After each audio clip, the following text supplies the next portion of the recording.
Okay, so in this video tutorial I will explain how to make one of these gimmick cards just using 2 playing cards and crazy glue. The reason I'm using a crazy glue because it dries really fast. So all you need to do is this. When you apply the crazy glue, apply one long side and a short side. It can be this one or this one, don't matter. Only those 2 sides. Okay, you have to be really careful and really fast.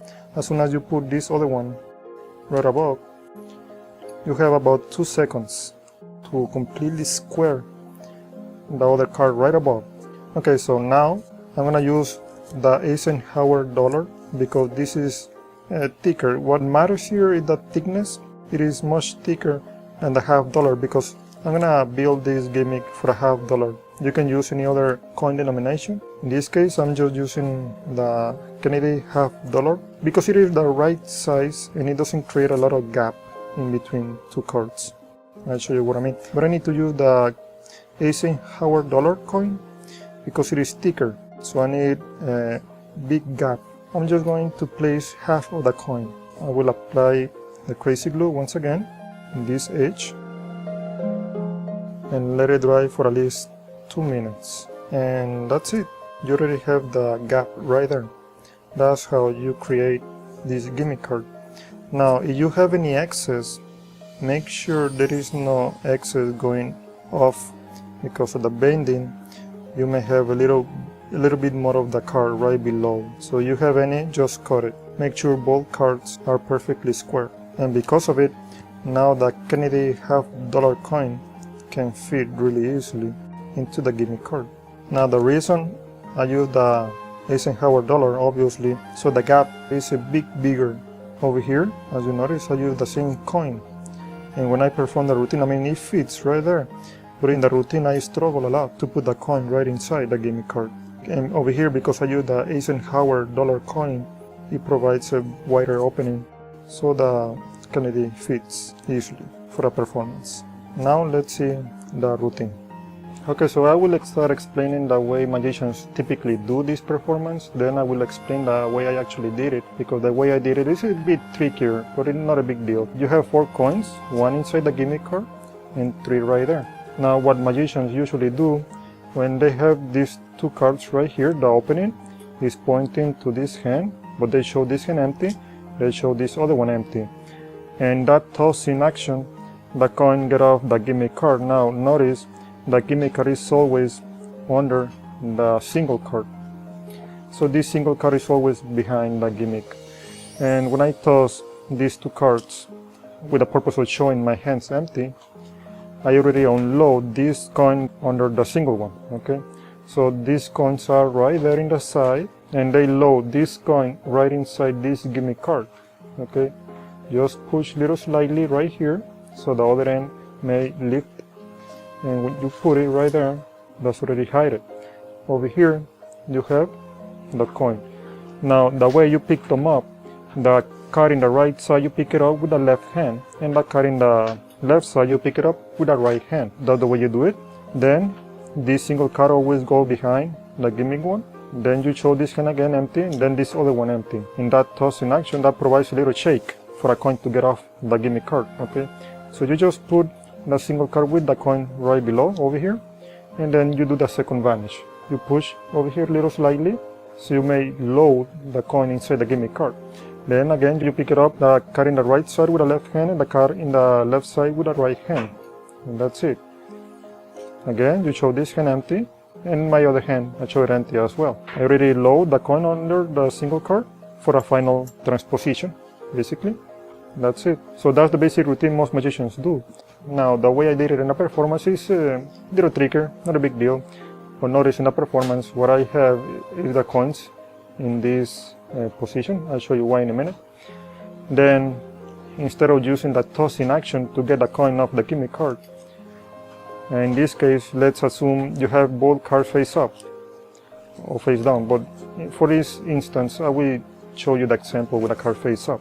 Now this gap is always pointing to the fingers. Okay, it's always pointing to the fingers, whether you have it in this hand or in this hand. Now let's say you have them face up. You turn them over this way, or you can do it this way. But don't do it this way because it looks really bad, or too obvious, I guess, at least in my opinion. Because the way I pick the cards up, if the card is in the right side, I pick it up with the right hand, and the card is in the left side, I pick it up with the left hand in this case, so I don't need to toss the cards from one hand to the other, and because of it, I always have this gap pointing towards this side of the fingers, so this single card always go behind the gimmick one. So when I turn them over this way, this gap, notice, is never pointing up, it's always pointing me, at least in an angle, or completely towards me, but it's usually in an angle, okay, 45-degree angle, from here to here. Now, to get the coin off the gimmick card, I have them in the fingertips, and then I just let them go to the hand, okay. That provides a little shake from the fingertips to the hand. Okay, I'm exaggerating obviously, but without the single card, you can see from the fingertips, with that little motion, the coin gets off the gimmick card, okay. I already have it over here, so the single card can hide the coin. Now, the first gesture, what I do, I cover the coins, just to make it look a bit suspicious.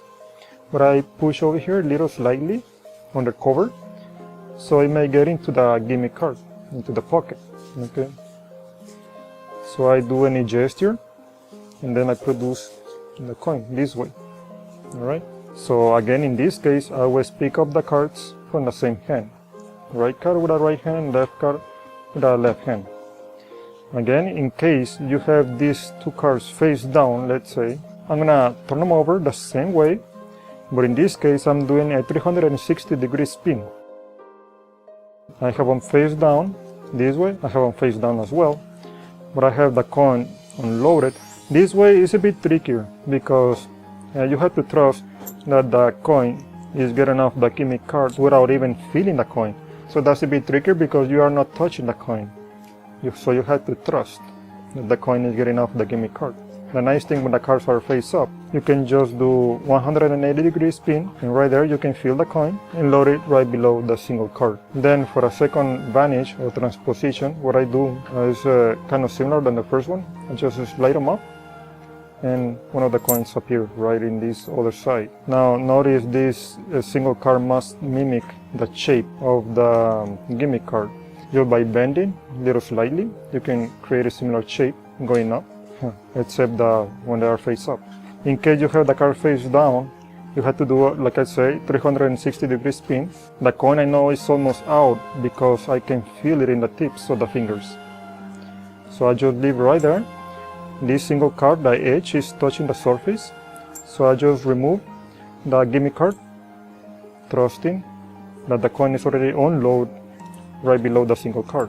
So that's the only thing, that you don't have to touch it. So it's not really that tricky, it's just that it requires a little bit more practice. Then what I did for the last vanish or transposition, I just put this edge right about there into the pocket.